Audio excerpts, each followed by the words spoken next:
दुर्गा नदी के किनारे बसा एक गांव फूलपुर। गांव में कुछ 100-150 लोग रहते थे।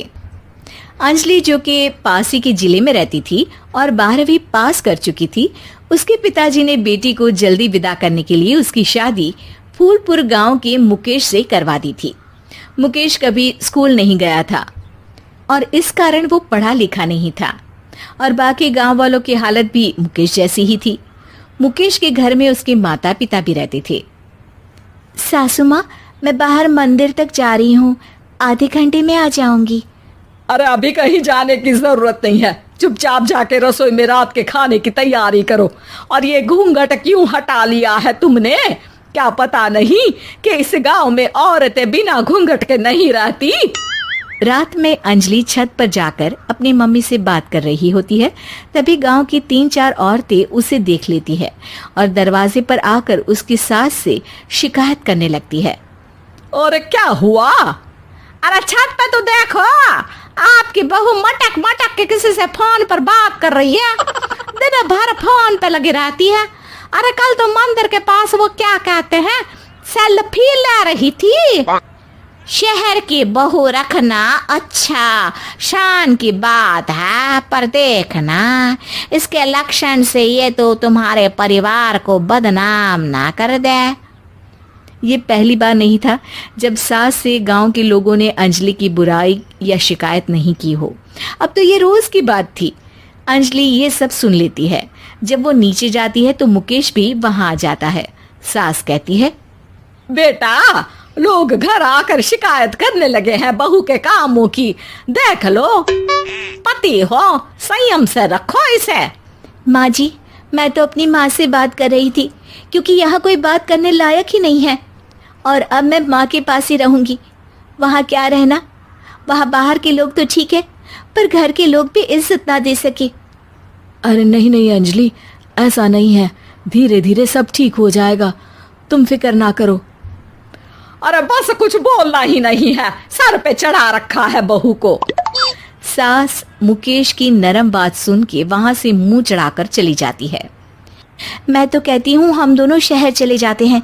मैं पढ़ी लिखी हूँ, मुझे वहाँ नौकरी भी मिल जाएगी और थोड़े दिनों में आप भी वहाँ कुछ काम ढूंढ लेना। अरे नहीं नहीं अंजलि, हम यहाँ ना गांव का खेत, माँ पिताजी को छोड़कर शहर नहीं जा सकते। माँ पिताजी को कैसा लगेगा और गांव वाले क्या सोचेंगे? ये कहकर मुकेश सोने चला जाता है और अंजलि की गांव वालों द्वारा बुराई का सिलसिला बहुत दिनों तक चलता ही रहता है। लेकिन अंजलि गुस्सा ना दिखाते हुए समझदारी से काम लेती है। बारिश का मौसम चालू हो जाता है। जोरदार बारिश से पूरे गांव में हाहाकार मच जाता है। दुर्गा नदी में बाढ़ आ जाती है और बाढ़ का पानी पूरे गांव की फसल तबाह कर देता है। फसल की ये हालत देखकर गांव वाले निराश हो जाते हैं और बात तो यहाँ तक पहुँच जाती है कि कुछ लोग तो अंजलि को इस सब का दोषी ठहरा देते हैं। अरे पूरी फसल तबाह हो गई, पता नहीं किसकी नजर लग गई है। अरे जब से चौधरी परिवार में ये शहर की बहू आई है ना, तब से ही गांव की शांति चली गई है। इसके कर्म कांड से माँ दुर्गा नदी भी खुश नहीं है। ये सब सुनकर बेचारी अंजलि रोते हुए अपने घर चली जाती है। कुछ दिन बाद सभी गांव वाले अपनी फसल का मुआवजा लेकर अपने अपने घर आते हैं। मुकेश भी 1500 लेकर आता है। अंजलि को जब पासबुक दिखाता है तो अंजलि हैरान हो जाती है। अरे, ये पासबुक में तो उन्होंने 4000 की एंट्री करी है और आपको सिर्फ 1500 दिए। सच में? अरे, वो सरकारी अफसर आपको बेवकूफ बना रहे हैं। सरकार की तरफ से हमें 4000 मिले हैं लेकिन बाकी का सारा पैसा खुद ही खा रहे हैं। आप लोग के अनपढ़ होने का फायदा उठा रहे हैं। ये सब सुनकर मुकेश परेशान हो जाता है लेकिन अंजलि उसे हिम्मत से काम लेने को कहती है और सुबह होते ही मुकेश को पंचायत कार्यालय ले जाती है और साथ में गांव के और लोगों को भी। आप सरकारी बाबू क्या गांव के लोगों को बेवकूफ समझते हैं?